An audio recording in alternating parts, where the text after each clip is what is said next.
Chairperson of the African Union, Excellency Lula da Silva, President of Brazil, Excellency Moussa Faki Mohammed, Chairperson of the African Union Commission, Excellencies, Heads of State and Government, distinguished ministers, ambassadors, invited guests, ladies and gentlemen.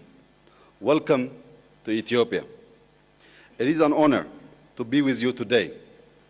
Since we last met, the world has witnessed profound transformations shaped by geopolitical competition, economic challenge, climate change, and technological advancements. While we celebrate the African Union permanent membership in the G20 and the opportunity it gives the continent to be heard on global issues, there are still important questions we need to address. What role do we, Africans, want to play in this evolving global power structure?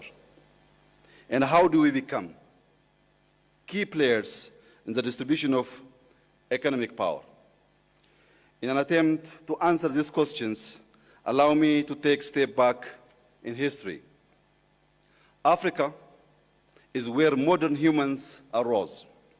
Our ancient kingdoms and empires were home to many significant inventions and innovations, particularly in agricultural techniques, in the use of medicinal plants, and in the construction of impressive architectural structures, all being a testament to Africa's important contributions to the world civilizations in critical areas such as science, technology, and education.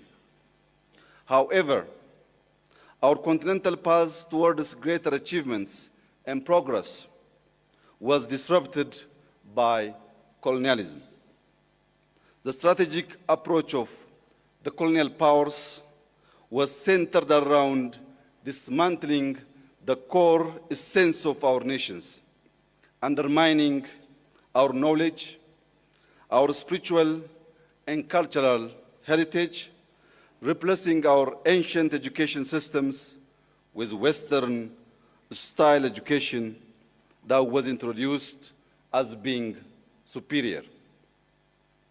Even though Ethiopia dealt colonialism a heavy blow at the Battle of Adwa, attempts to undermine Ethiopia's unity by exploiting our diversity to perpetuate ongoing conflicts continued throughout the centuries.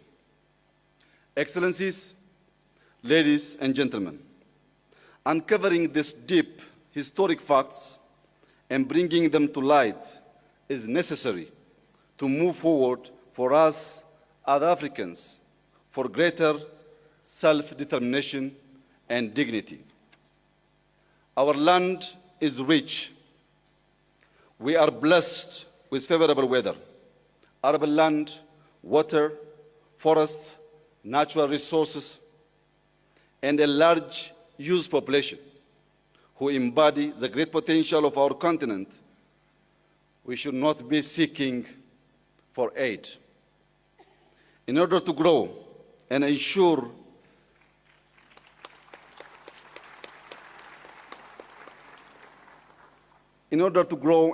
sustainable development, education is key. In the last 5 years, Ethiopia has made significant progress towards universal access to education. We have built over 30,000 kindergartens and primary schools.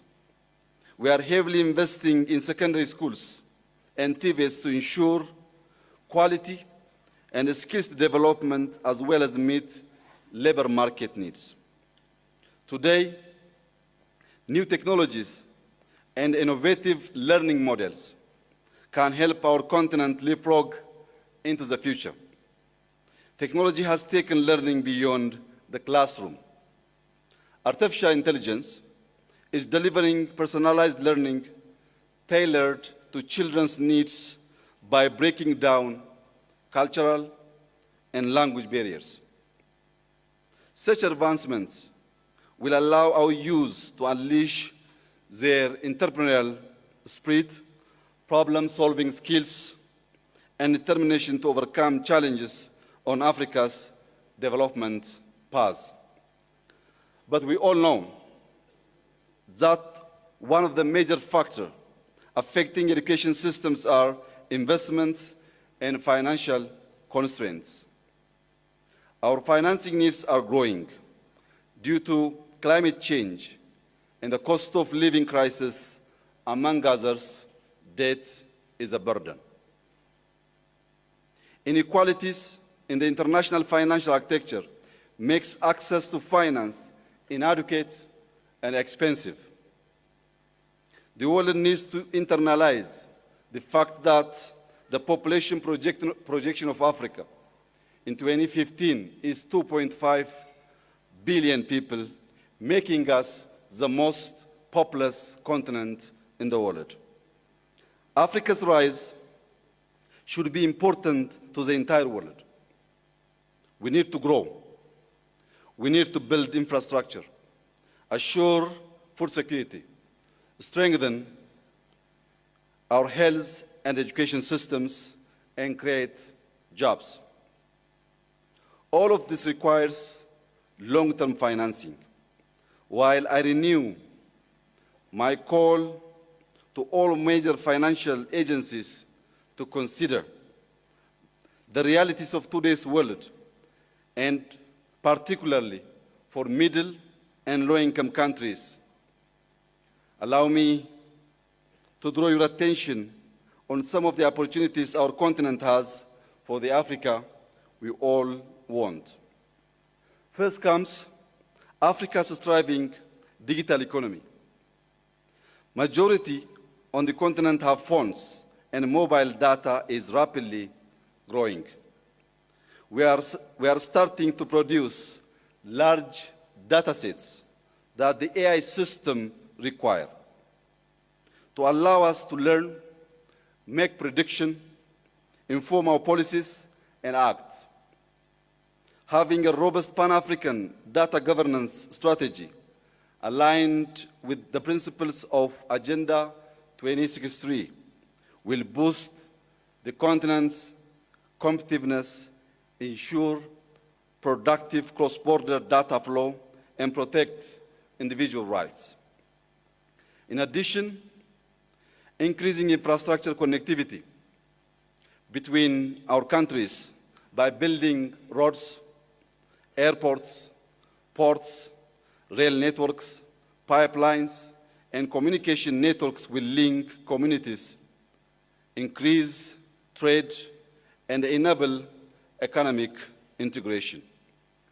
Furthermore, I would like to touch upon the need to secure peace and stability, which are, of course, the necessary foundation for economic and social development.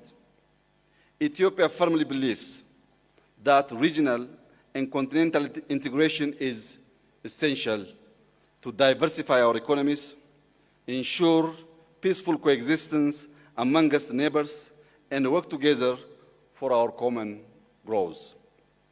Africa needs strong regional and continental platforms where national development challenges from a geographical, logistics, and security perspective are taken into consideration.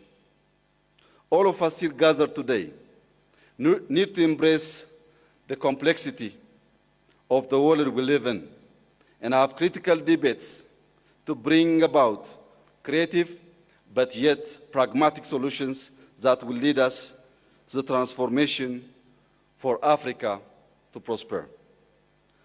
I conclude by thanking our outgoing chairperson, President Azali Assoumani, for his leadership and for representing our organization on the global stage.